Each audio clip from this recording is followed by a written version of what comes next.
May I speak in the name of the one holy and undivided Trinity. Amen. Amen. Please be seated. Our vergers left me with a little bit less canvas to paint on than I usually have after the 9, so I'm going to be walking along the edge here with you, right on the border.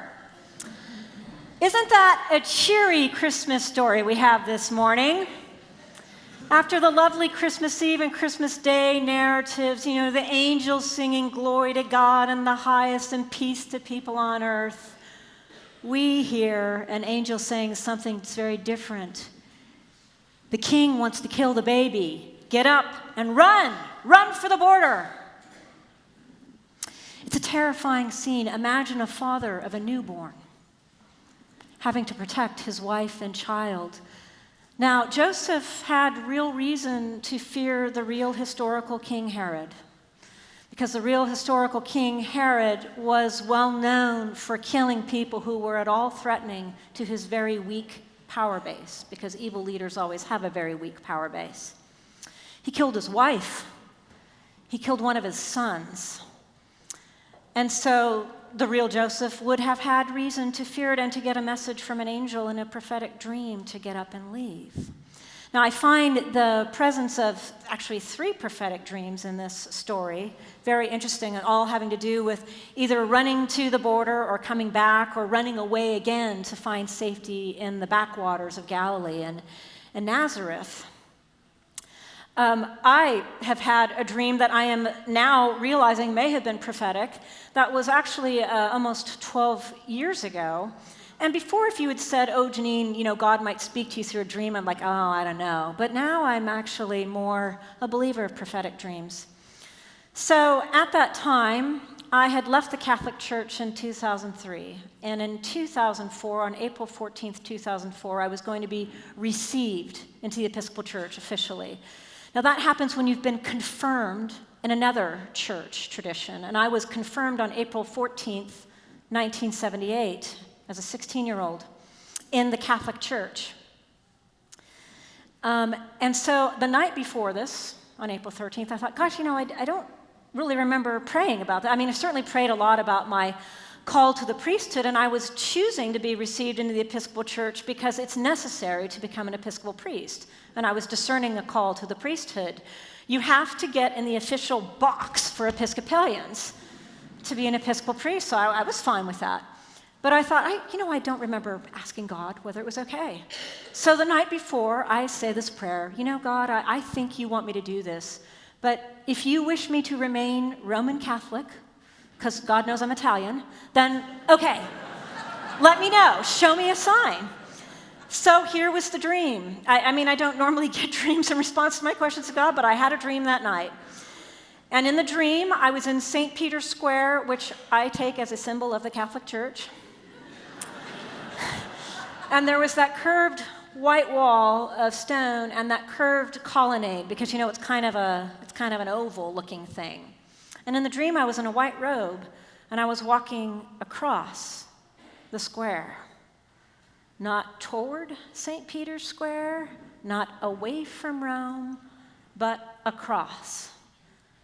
I know, it was very interesting. And I said, what was that? I woke up and said, what? I don't get it. Is that toward or away? Am I going back or am I running for the border? I can't tell. But my conscience told me to go for it, so, I got received into the Episcopal Church. So hold on to that dream for a moment, because I've never, until quite recently, been able to figure out what was going on in that dream.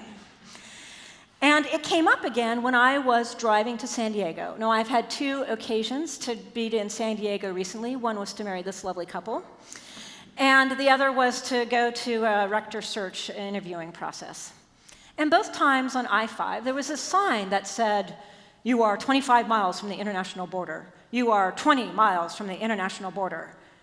And I thought, I'm not quite sure who that's addressed to. Are they warning me not to go across the border? Are they just saying, get your papers together, because when you come back, you got to prove you're an American? Are they warning people who don't want to go across the border because they don't have documents and thus would not be able to get back to their relatives?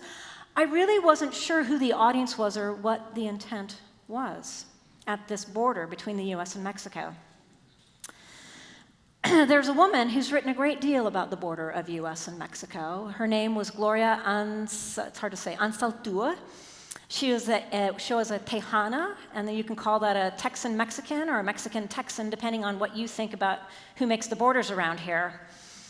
And she wrote a book called Borderlands / La Mestiza, which means the mixed breed or the mixed-raced woman.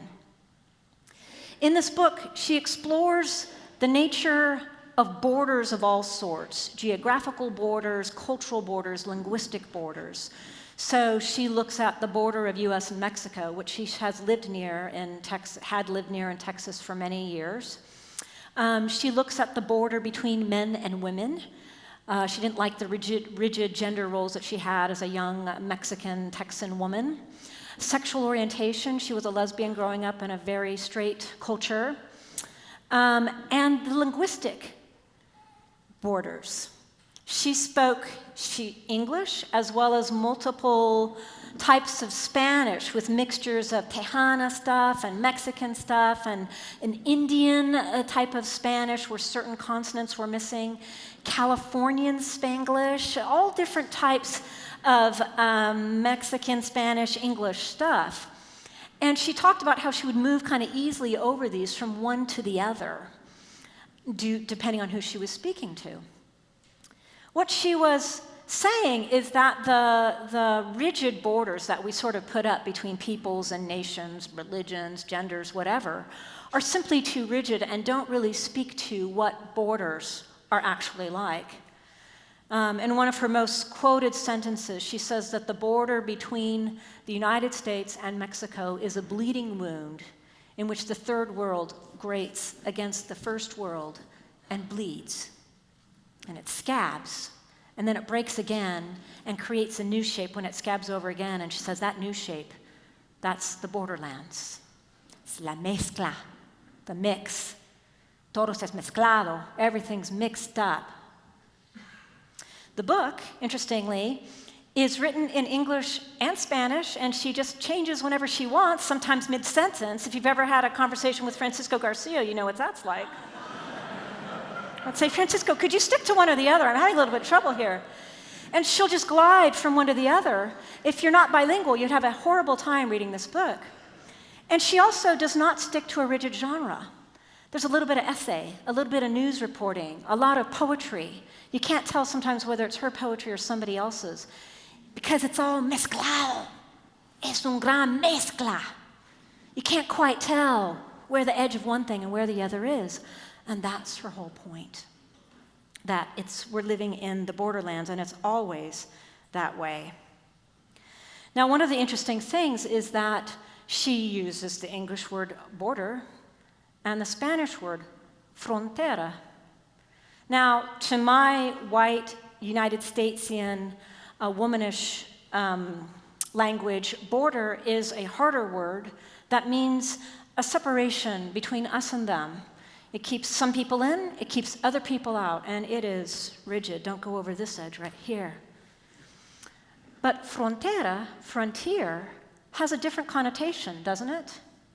It talks to kind of the ever-expanding edge of our knowledge and our space and our borders. We're always moving outside certain boundaries. That's what frontier means. And I got that from the TV show Star Trek. Now, yeah, baby, there's a Tatum. I knew they'd be there. I am young enough to have watched them in reruns. And I remember the opening monologue, right? Space, the final frontier. These are the voyages of the Starship Enterprise. Our mission? To go conquer new worlds, right? New lives, new civilizations. To go where no man has gone before. I loved it. That's what frontier means to me. Now, if you remember, the United Federation of Planets was a really mezclado group of people, right? And that was the most diverse workplace on TV ever. Probably the only diverse workplace on TV. And they would go to new planets and see all different looking people with different kinds of languages, and there was always somebody who could handle la mezcla and translate what was going on for them. And what was the rule that they lived by? The prime directive. You were never to alter or take over any civilization or change their history in any way. You were just supposed to share cultural understandings with them, learn about them, reshape your edges based on getting to know them. You would never try to conquer them. The United Federation of this country, United States of America, doesn't have as good a track record, especially with Mexico. And Gloria Anzaldúa writes about that because her family was a Tejana family that lived in the part of Mexico called Tejas before it became Texas. It was annexed by the United States, which is a nice way of saying we just went in and took it. And then that was part of the thing that spurred the Mexican-American War, and Mexico lost that war badly. So the U.S. came in and did the Treaty of Guadalupe Hidalgo in 1848, and the U.S. took over about 10 states, some partial, some whole states, including Texas and Alta California, what we know as California, from San Diego on up. Now, they did give Mexico some money for this. And in Mexico City, they negotiated that all those Tejanos who owned their rancheros could keep the land. They'd been working it for generations. Their family owned the land. It was said to own it in the way that Mexicans own land. You live on it for years, you work it, it's yours. But when the treaty went to the U.S. Congress said, well, yeah, they can all become U.S. citizens, but they can't own the land. So all these people chose to become U.S. citizens, most of them did. But in the end, through one means or another, they lost their rancheros. They lost their land. We were just like Herods coming in and running the air off the land. They had no choice, many of them, to become sort of sharecroppers or migrant workers. Now, this happened to Gloria Anzaldúa's family. Her father, whose family had owned the land for 5 generations, became a sharecropper, a migrant worker. He would go around and work in various areas of the country, picking apples, cutting lettuce heads for us, and so on. And he made sure to keep the children at home in Texas because he wanted them to be educated. Well, Gloria Anzaldúa became first a teacher. She taught bilingual education to migrant workers' children, and later became a professor of cultural studies at UC Santa Cruz. She writes about the migrant worker experience in Inglés y Español. And so one of the things she describes is that farm bosses in the north, say Indiana, it happens in New York too, Connecticut, would go down to the border, pick up men, throw them in the back of an uncovered pickup truck, and drive them for several days. They would not let them get out of the truck so that they would have to relieve themselves in their clothes. And then when they get to Indiana, to some apple orchard, they'd pull them out of the truck where they could barely stand anymore, hose them off, and tell them to pick the apples. And they'd say, at the end of the week, we'll pay you. Except guess what? At the end of the week, they didn't get any money, so they'd work another week without any days off. And then sometimes the workers would say, well, you know what? We're tired. We need a day off. We're going to take Sunday for Sabbath, and we're going to go to church and pray. And you owe us 2 weeks' pay. And then the boss would say, well, I'm only going to give you half the amount of pay because you ate too many frijoles, too many refried beans. So half the pay. And then, oh, by coincidence, that very night that they were asking for pay, the immigration officials would come in. And then all of a sudden you'd hear the cry, la migra, corre para la frontera. Migration's here, run for the border. They would work and work without getting paid. Those are the apples that we eat, that we buy at Vaughn's and Pavilions and Sprouts.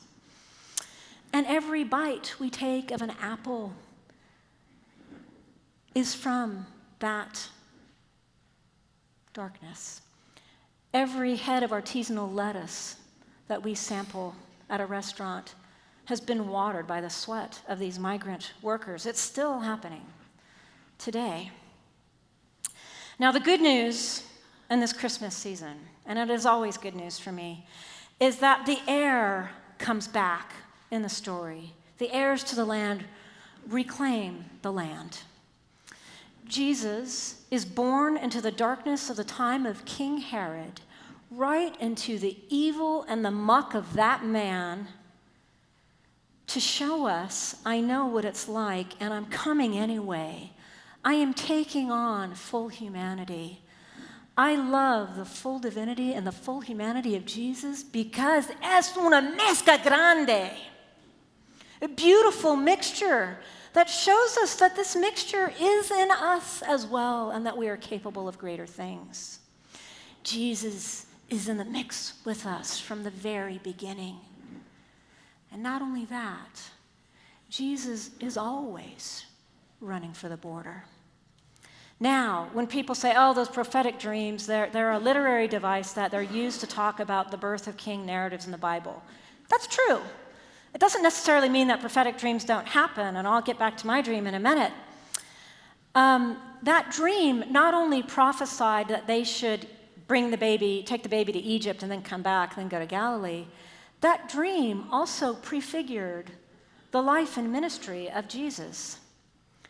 His father moved him around. When he was a grown man, he was constantly moving to the border in Capernaum, in Galilee, going to get some water from the Samaritan woman at the well. Remember, the Samaritans were the despised outsiders, half Jewish, half not. Helping the Syrophoenician woman with her sick daughter. He was always relating to people on the border, healing the lepers that nobody else would get near, healing the man, helping the man on the edge of the pool in Bethesda. His ministry was at the border.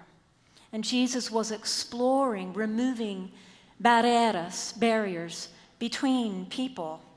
So in that sense, his dream was very prophetic.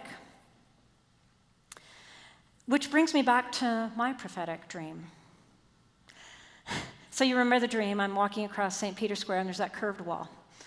So 1 month ago, I am in San Diego, and I'm being given a tour of Good Samaritan Episcopal Church, the church where the calling committee and the vestry were considering me as a candidate. And they were giving me a tour of the sanctuary. And as soon as I walk in, I'm sort of astounded because it looks just like the church I attended when I was a child, the Catholic Church. And it also looked just like the Catholic Church that the last one I attended before I became an Episcopalian. Now, it is an Episcopal church, was built as an Episcopal church, but the first thing I said was, hey, this looks like a Catholic church. And they're like, yeah. Behind the altar is that curved wall. Remember the curved wall? It's in a lot of contemporary Catholic churches. I've never really understood the curved significance, but it's because they like to look round. They like to feel universal, not have hard edges and boundaries. And behind that curved wall is always the sacristy. And I was looking at that curved wall going, something's reminding me of something. There's something funny going on here. And then they're talking to me, and I hear the senior warden kind of saying, I'm hearing that. And I'm going, oh my God, this is really weird. And then she says, now, we told you that we are sort of we rent out our church on Sunday afternoons and evening to the Roman Catholic chaplaincy, the Newman Center at UC San Diego, which is across the street from the church. I said, yes, I do know that. And she said, and we have, it used to be just kind of a landlord-tenant relationship. They paid us rent, we said hi. But lately, it's grown into a really beautiful partnership. So we now have joint services about 4 or 5 times a year. And I'm going, oh, really? Huh.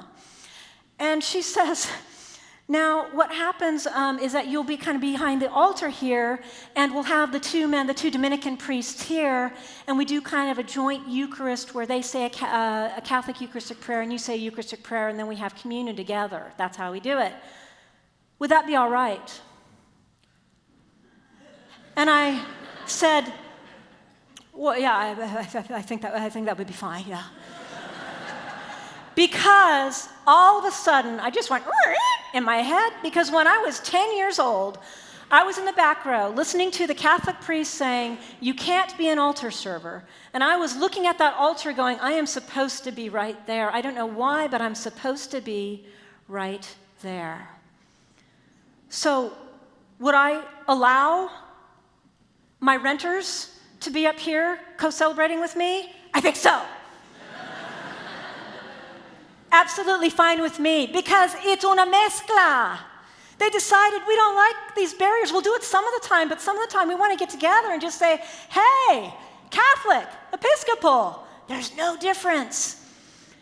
Now I get the dream. I went, oh my God, for 11 years I've been telling this dream to spiritual directors, and they go, interesting dream, Janine.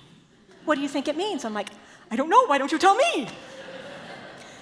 I was walking across, not toward Catholicism, not toward Episcopalianism, away from Catholicism, because there are no boxes or barriers in God. God was saying, you're asking the wrong question, Janine.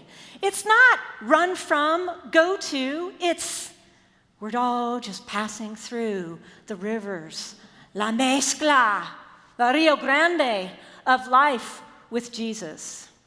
And I went, oh my God. Sometimes, however, in order to go to something, we need to leave something. And so in order to explore the frontiers at the border of San Diego and Mexico, I need to leave this place. And that is a very sad thing for me to say. I have greatly appreciated my time here with you. I have learned a great deal from all of you.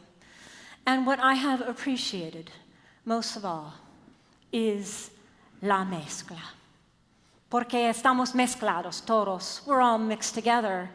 And I have loved, as part of my job responsibilities, to mix with groups of people that I don't officially belong to. The 20s and 30s group. Yeah! Latino ministry, el ministerio hispano-latino aquí. Senior saints, well, I'm getting there. LGBTQ group, the men's community, the women's community. I am officially a member there. And yet, parish celebrations, Bible study groups, new members classes. And the whole point was there really were no borders between us. It really didn't matter, age, orientation, gender, because we got that what we were trying to do was just facilitate those connections between one another and with God in Jesus Christ. It was all about working on la mezcla, the borderlands that Gloria Anzaldúa writes about, where we become joined. My hope for you, my prayer for you, is that that work of enhancing connections between people, both in this community and outside this community, will continue. I hope that we will continue to explore that great barrier called the 210, and the world north of the 210, and the world here, and see it as a frontera, where we can do some wonderful work. And now it is time for me to run to the frontera. Que Dios te bendiga in all that you do. Amen.